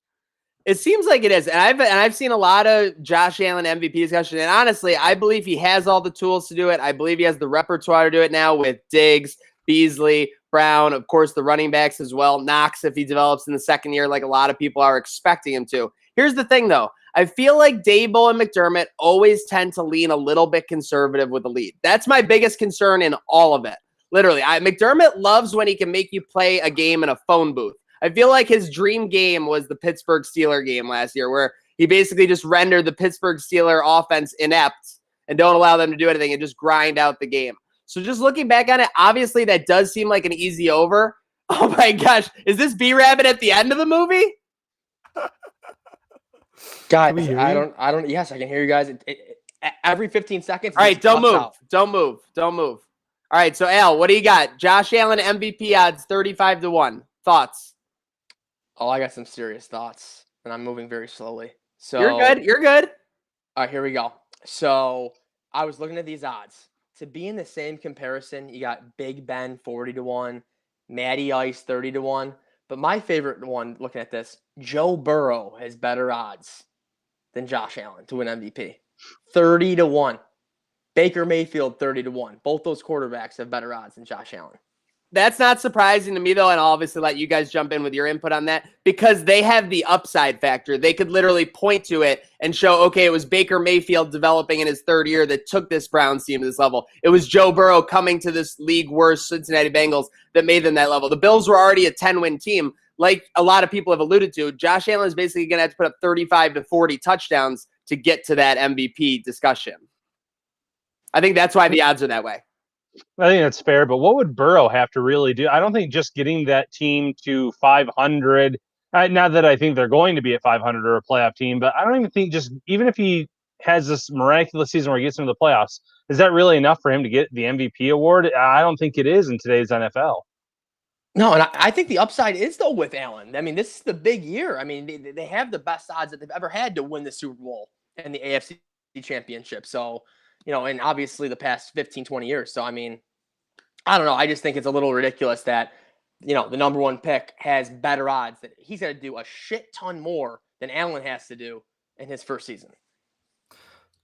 I think Burrow has a nice little supporting cast around him. So I think that there's really, as long as the truncated offense or offseason doesn't impact him negatively, I think he could have a nice season. But if we're talking about MVP, I don't see a scenario where Cincinnati wins their division, let alone makes the playoffs. And listen, he was great at LSU. Don't get me wrong, but it's a whole new ball game he's entering into, and there's still plenty of questions about Zach Taylor and what he looks like running the show out there. So I think that it's also obvious. But listen, I think we're all familiar with the national trend of the narrative on Josh Allen, and it's not going to change until he changes it. I mean, I've gone back and watched multiple games now from last year. And listen, if you were to harp on some of the bad plays and if you were to let them linger with you a little bit, it's easy to dislike Josh Allen as a player because some of the bad plays he makes are really bad. But I also would argue the other side of it are the great plays that he makes. Not everybody and only a small pool of players can make. So how does he go from where he's at now, the lack of consistency that he's shown, and bring that to a level where he could be just a little bit better, a little bit more of the time? That's a question that remains to be seen. He's set up better now to do that than ever before. Like we mentioned on this podcast numerous times, there's no excuses left. He's got the talent. He's got the number one wide receiver. He's got the continuity. So we'll see where it goes. Speaking of continuity, the two of you guys just getting through this segment with all the technical difficulties. Trainwreck tonight is the place to be. I was giving love to my guy Rico, and he brings it. But you guys also have a must-see show. Let everybody know where they can find you. Check us out, Trainwreck Sports, without the O on Twitter. We lost it in a lawsuit. We're battling to get it back, but we lost the O. Trainwreck Sports on Twitter, but across every other platform, Instagram, Facebook, YouTube. It's just Trainwreck Sports, one word spelled out. Big, huge shout out to you guys for putting this on. Obviously, you guys are always giving back and always respectful and love what you guys are doing. And yeah, I mean, this might be the hottest new thing around. Hopefully Al didn't just crush it. We can hear him now. He figured it out. Sorry. Hey, I apologize, guys. Third time. Not all dogs can learn new tricks, Al. We'll see you next time. Good night now. Love you, Thanks, boys. Later. Good night now. All right. So we've moved to the finale of the show. And Muki was trying to get in here early. He's joining JTM from Cold Front Report. We're about to bring them in here to close off the show. They do a great job over on Facebook. They're real active on Facebook. They do usually about a weekly show. I've been on Clayton's podcast a couple times. He's also on their network, and they just do some fun stuff. Another fan blog that's really created a nice little niche for themselves in the market. And my man right here, JTM, in the building. Yo, what's up? What's up, my man? We'll get Muki in here in a second. I just gave the big introduction. We're getting late here, so I don't want to waste any of your time. Let's dive into this thing. Bring your topic, and then we'll start to discuss, and we'll add Muki when he gets in here. Yeah, man. I mean, tonight we will talk about the sticking point. Like, this is something anybody's really talking about. Who gets the short end of the stick when it comes to the one football? We got a lot of talent in that receiving room now. A lot of talent. Somebody gonna come up a little short. We trying to figure out who it is gonna be. So let's start off with. I really like this question, and I think we could go a couple areas with it. But let me ask you this first, Jeremy. Who do you think? Because John Brown and Cole Beasley were the two top targeted players on this team last year. Who do you think has to take a step back in terms of targets, if you will, with the addition of Stephon Diggs? Let's start there. What's up, Muki? Hey, what's good? I think as far as targets, I mean, when you look at the targets, John Brown had 115, Cole Beasley had 106. I think in the amount of targets, I think it's going to have to be John Brown. Mm-hmm. I think it's going to be Brown. Okay, I think that's fair. And maybe this is a generic answer. I think it's going to be a week by week kind of scenario. I don't think I think when all is said and done, yeah, both of those guys, Beasley and Brown, might have fewer targets when all is said and done, because you have Diggs, you have Knox possibly emerging in year 2 as well. But I just think it's going to be a week-by-week thing. There might be a game where Diggs goes off and he has 150, 160 yards, and then there's going to be a game where they're going to be targeting Beasley in the slot because of some kind of mismatch that they see. So, you know, when all is said and done, I think those top 2 receivers from last year could definitely see their targets go down a bit. But at the same time, Brown, coming off a career year, could also have another kind of career year because of the attention that Diggs is going to bring with the opposing cornerback 1 and the safety help. So it's really going to be interesting. And it's such a great question, because last year there were limited options, I felt, for Josh Allen. But this year, there's so many. When you think about these players coming into year 2, the addition of Stephon Diggs, and obviously Brown and Beasley. No, most definitely. Muki, get in here, man. What do you think?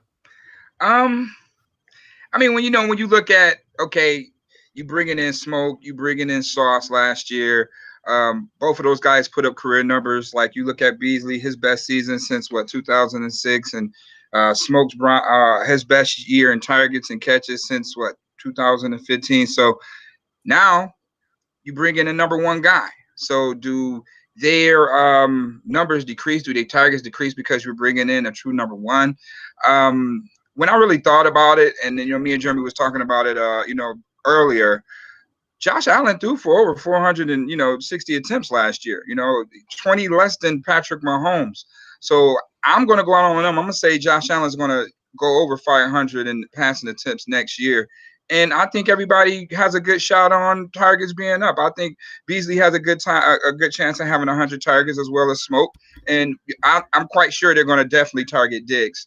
So I think that, there's room for everybody to eat. It's just all about the offensive coordinator, is he going to, cook the food right? Is he going to lay the table where everybody can eat, and, see Josh Allen's efficiency goes up? That's what this is more or less about, efficiency. If we can complete, anywhere between 63 to 64 completion percentage next year, than opposed to, what Jeremy was saying earlier, 58%, I think that he has a good shot and everybody has a good chance on getting their targets. Yeah, no, I mean, and thinking about, like, going back to Ryan's initial question about the targets, I think John Brown's targets are going to scale back from 115. I don't think we're going to see that number again, but I think his yards per catch, which I think we all expect to be a little bit higher, and his yak yards are going to go up with the addition of Stephon Diggs. But if you ask me who's going to get the short end of the stick, out of everybody's receiving core, Gabriel Davis, Isaiah Hodgins, all these young guys are included as well, I think it's going to be Stephon Diggs. And the reason I say that is because the lack of offseason, and not only a lack of offseason, but the lack of creativity that I've seen from Brian Daboll through his entire offensive coordinator career. I don't think that he has the creativity to move his pieces around to create mismatches, because I simply have not seen that yet. One thing I'm really interested to watch this year, and going off of your point and what Muki said a little earlier, is where is the development going to be at for Brian Daboll? Because, in the moment of the season, especially early on in the season, I liked a lot of things that I saw and the way that he called a lot of games in the moment, watching the games live. Going back and watching the games, I really think that they relied too much on the run and they were a little bit too safe. Now, I think that a lot of that had to do with a second-year, very raw quarterback that they weren't trying to, you go and look at what happened with Sam Darnold against the Patriots. I mean, we all remember I think it was the Monday night clip where he was mic'd up on the sidelines and he said, "I'm seeing ghosts out there."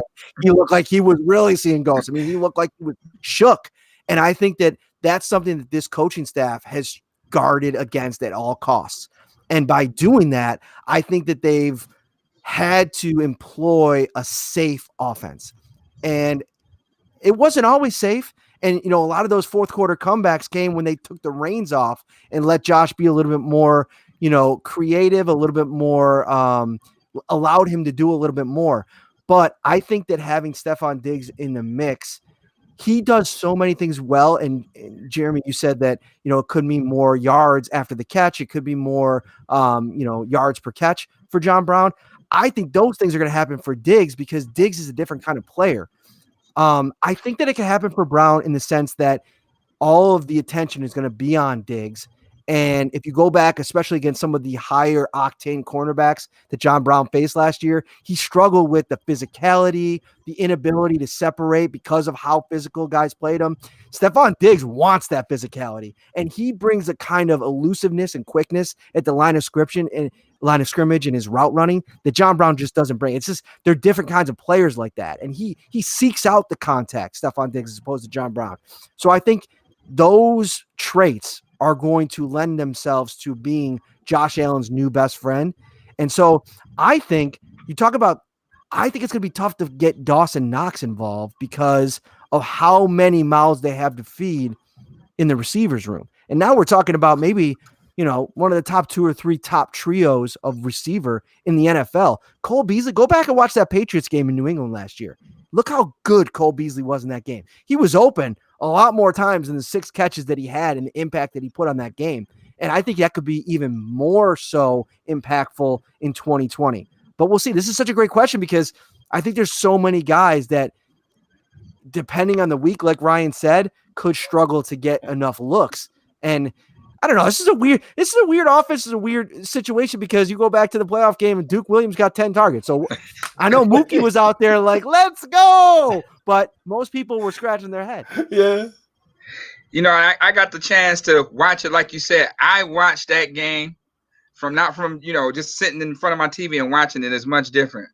And oh my God, I would love to sit down with Brian Daboll and ask him what was going on in your mind in that fourth quarter to overtime. Okay, you got that drive to force overtime. It didn't have to come to that, but that showed me right then and there the Diggs move right there. I mean, it was a lot of drop passes. It was definitely some questionable decision making on both sides, and some horrible tackling. It was just